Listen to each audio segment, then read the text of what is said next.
What time did he say he was going to be here? Don't know, about 9? Oh, that's him now. You're all spoke to over the phone, right? Yes. The production company. Nice to meet you. Nice to meet you. Right, follow me.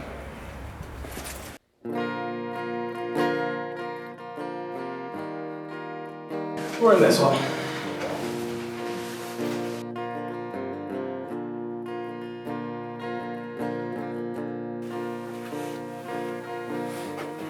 Have a seat. Cheers.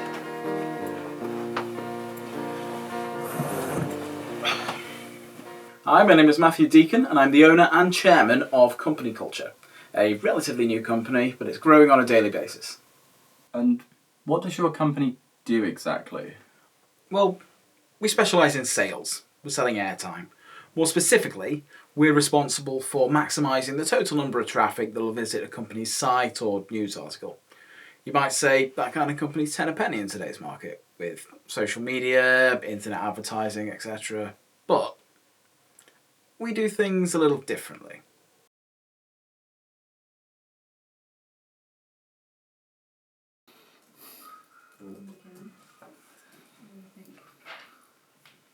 Yeah, that's looking good. We got the picture to go on the side. I first started in this industry by chance, really. You know, like everyone else, I'd endlessly scroll through my social media feed. My favourites were those groups which showed the old clips from the classic comedy shows, you know, 70s, 80s, 90s, usually from the Beeb, really broad stuff. Anyway, I saw one in which this old boomer had posted the most innocuous comment on a clip of Once in a Blue Moon, I think it was.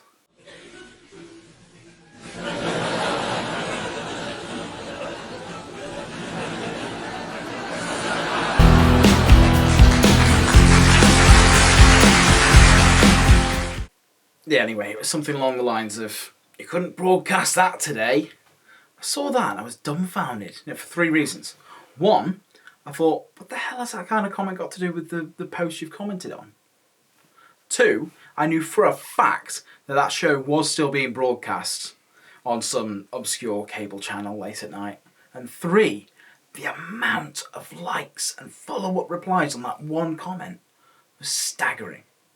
So, that gave me an idea. I messaged the admin of the group and told them that for a small fee, I could guarantee that not only would their little group grow fourfold, but also I could increase the number of comments and likes on their posts than they've never seen before. So that's how it started. I created a fake profile, went to all these old clips and posted things like, "The PC Brigade wouldn't allow this to be shown today, and you can't show this nowadays." Hey presto. What started out as a side hustle soon grew into an actual business model. In fact, that is still a staple of our income.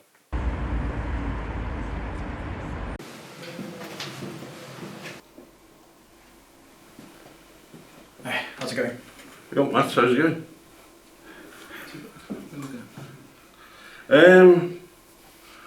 Just been following a thread on that old quiz shows. It's one of those compilations of contestants that give like the wrong answer. You know, remember that? Oh yeah. Yeah. There we go. This would get cancelled if it was made today. Good work. Sorry, what's the reason for saying that in the comments? In other words, what's that got to do with the actual clip of the show? None whatsoever, but it doesn't matter. No, people will just naturally engage with the posts. You know, here we go. You're spot on. The lefty lawyers, don't even know what that means, would make sure that Brussels would come down on hard on this game show host for calling that bloke's wife slightly large. It's worth a few quid. But that wasn't enough. I knew when I was making these posts on the old TV clips that wasn't going to be enough to rely on. But then I remembered there was a tweet someone had put out of one woman that had commented about a company that sold tissues that called their large tissues man size. That was it. One woman. But I sent that to a buddy of mine over a news agency, a very reputable one. They ran with it, and soon enough, every news outlet was covering woke mum finds the term man-sized derogatory. That was it then. I found my niche. Reporting news articles showing that wokeness was becoming more and more prevalent, which in reality it wasn't. I was soon making a small fortune by handing such, titles off to news agencies, all of whom loved them, and they got more comments and likes than ever before.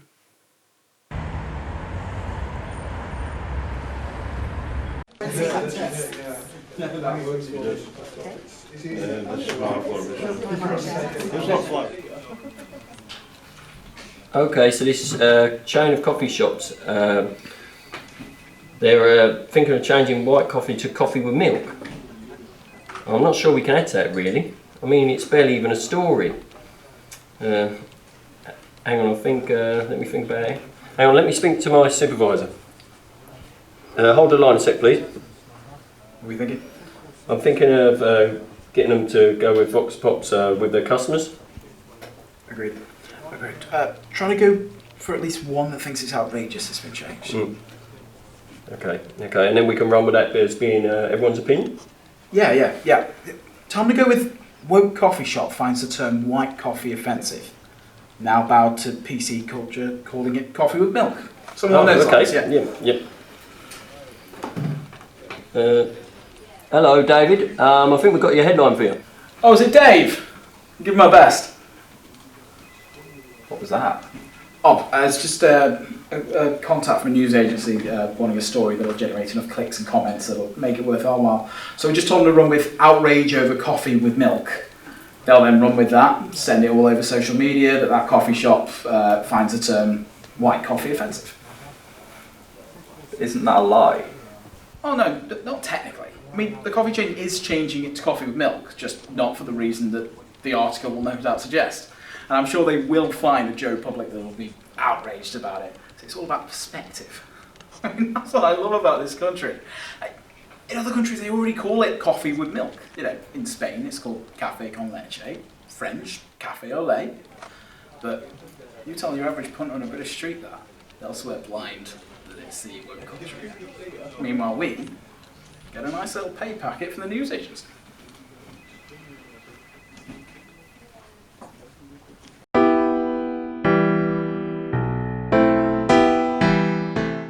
Do you really get away with this? Does nobody ever suss out that it's an invented format? Nah, we've done it before. We once had a big case where we came up with a scenario in which the people of Britain were at risk of the word blackboard disappearing from the English language. That was an easy one because most boards in school were being called whiteboards, but that was because most of the chalkboards were being replaced by boards that were white. Because marker pens were being used more and more instead of chalk. It had nothing to do with the banning of the word, but I remember our client was the education secretary who'd been arrested and sacked for lewd behaviour. So we were hired to come up with a distraction story. Worked, didn't it?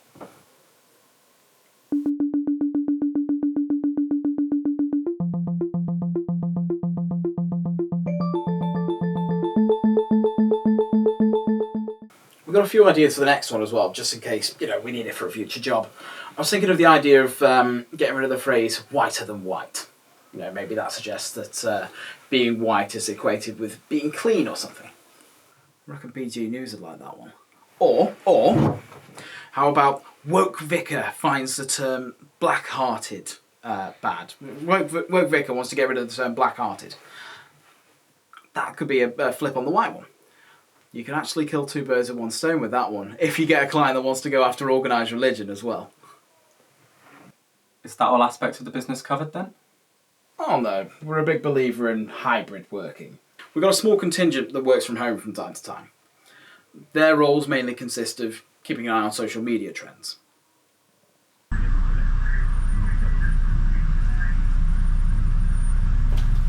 So, here, these are just a few of the knickknacks and things that have been collecting over the years, Some of these things from holiday and Japanese stuff.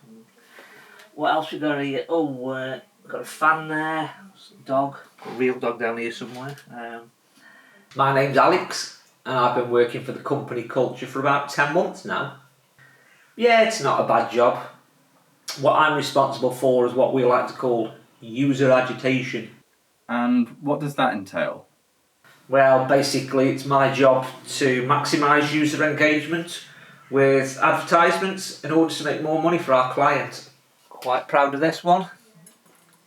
Trophy for coming first.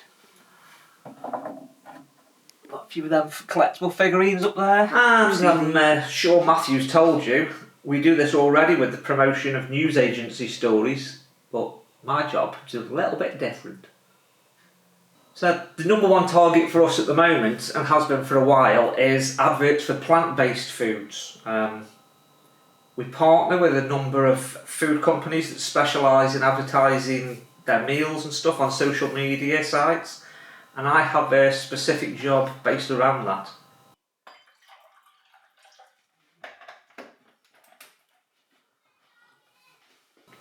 Okay, so the first thing I'll do is use a few different accounts, and I'll leave laughing emojis on all the adverts for plant-based meals. In fact, there's one coming in there. Even this will bring out scores of people who'll do the same.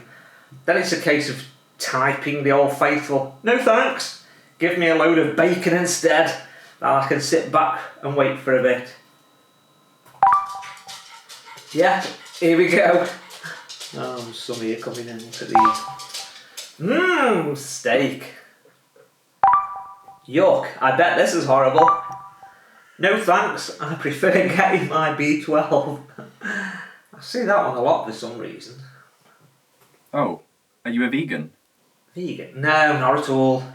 But the difference between me and all these people is, personally, if I was scrolling and saw an ad for vegan food, I'd carry on scrolling. I've got no interest in it. But of course, that doesn't attract attention to these companies. Like I say, user agitation. Now, thanks to all the algorithms and all that stuff, because they've interacted with the post, they'll see more of them, of course. It all boosts the advertising power for this food company. In my line of work, that's all that matters. Everyone wants them, so it's definitely a positive. So yeah, definitely. Find somebody who's offended by the word short term. Maybe a dwarf who wears glasses, something like that. You can't say dwarf. Can't say dwarf anymore. In here we can say what we like, Okay. but we can use it. We can find. Good job there's none. We've been working on a thread for the last 2 weeks about dwarves. Have you? Yeah. Right, find one that wears glasses. I'm Charlie, and I'm the in-house trainer. Basically, it's my job to just informally keep employees up to date with any potential shifts in trends. It's important that we get to ride the crest of the wave in order to maximise sales. Relevant, yeah? Okay. Can we say park or? Yeah, park's Yeah, fine. park. Right, so you're going to work, Jamie, on the parked. I like that one. Darren, you're working on the short-sightedness. Right. You're still working on the dwarves. So if you could team up with Darren, that would be lovely. Lovely. So we've talked about how the use of the word wokery and woke and anything to do with TV news can get an instant boost in traffic by posting that doesn't fit with their narrative. We've looked at how the word narrative gives the user, posts a sense of self-importance. Yeah. Yeah, that's right, self-importance. But more specifically, it gives the user the sense that they're using an academic term. Now, you know, and I know, that they don't know what narrative is. No. No, but that doesn't matter.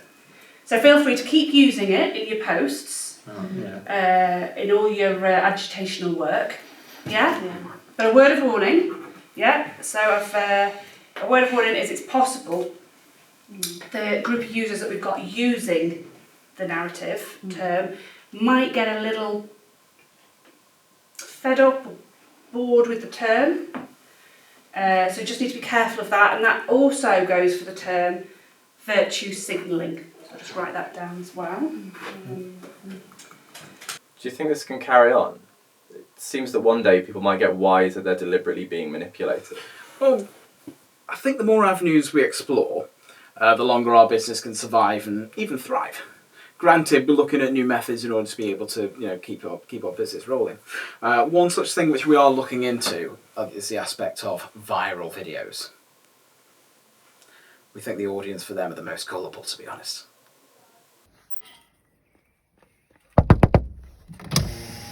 What do you think you're doing parking here?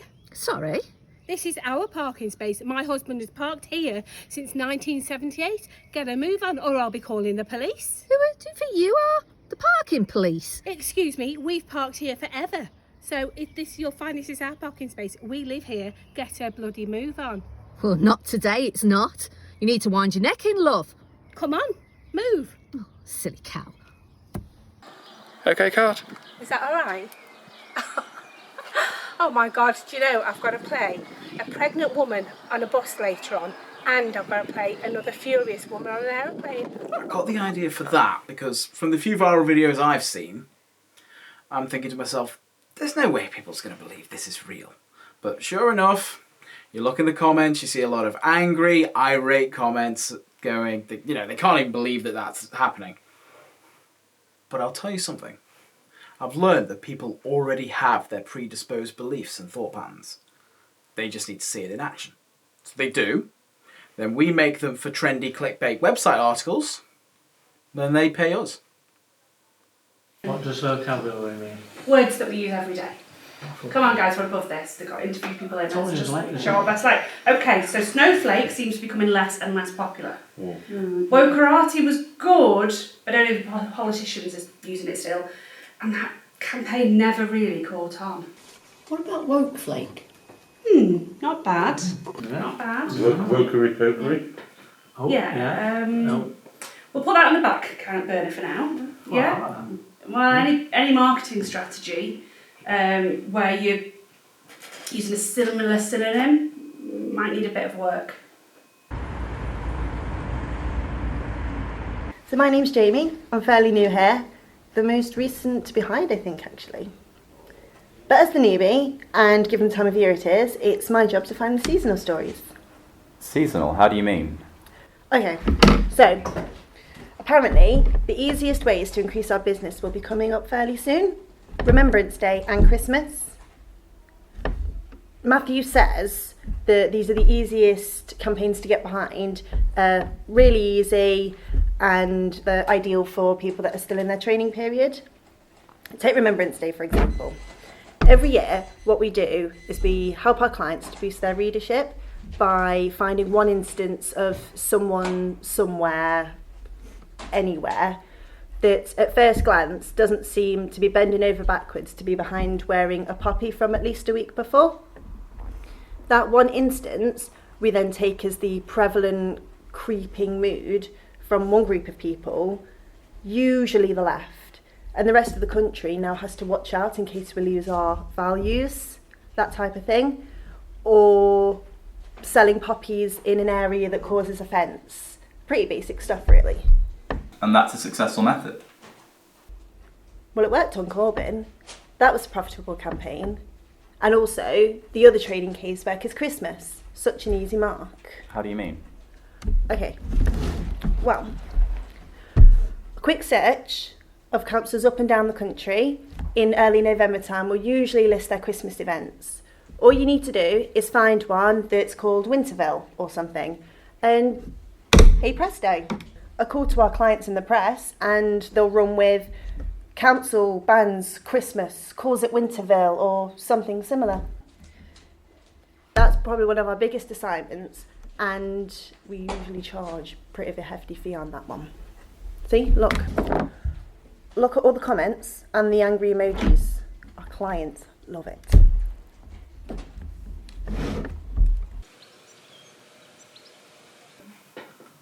Okay. You've got bollocks. Let's make this a no-no. Go out and find the one mad feminist academic that thinks this is a step too far. Yeah? We can say that this term makes strength and courage to be associated with masculinity. It's Specifically, male sex organs. Couldn't we? Well, don't worry about the wording, the press can sort that out. Right. Yeah. Couldn't we use, or say, couldn't society insist on saying you've got guts instead? Good. Yeah, that's sort of gender neutral. Yeah. Yeah. And also, what about if we say that you've got guts is offensive to surgeons, butchers? Yeah. Fat people. Save that, not yet, save it. Yeah. Keep that, make that a separate campaign. Okay. Yeah? Further down the line. Right. We don't want to give the press 2 articles and only charge them for 1. Yeah. Right. Not all our clients are political. In fact, that's only a small part of our business. Granted, that can fluctuate depending on whatever scandal's going on at any particular time, but the main thing that we capitalise on is your common or garden news items. At the end of the day, and possibly because of us, people like to say, oh, you just can't say anything anymore. Well, you can. People do. And they pay. But don't you think it might be counterproductive to ensure that divisions in society are always there and that your company's actually making society worse? I will admit that even though it is getting easier, I can't help but think about what we've helped to create. I mean, just the other day, I was looking through some of our old posts, and there were some things on there which have so many comments and replies, and we had absolutely nothing to do with it. If there's a film, TV show, or even a bloody advert with a black protagonist, or heaven forbid a female lead, you can guarantee that someone will claim it's woke and that they're pandering to some kind of agenda. It doesn't matter that the actor has been specifically picked because they're the best person for the role. Just can't argue with the trend once it started, I suppose. Nah, people disagree all the time. They've been doing that for centuries. We're just earning from it. And anyway, what's the worst that could happen?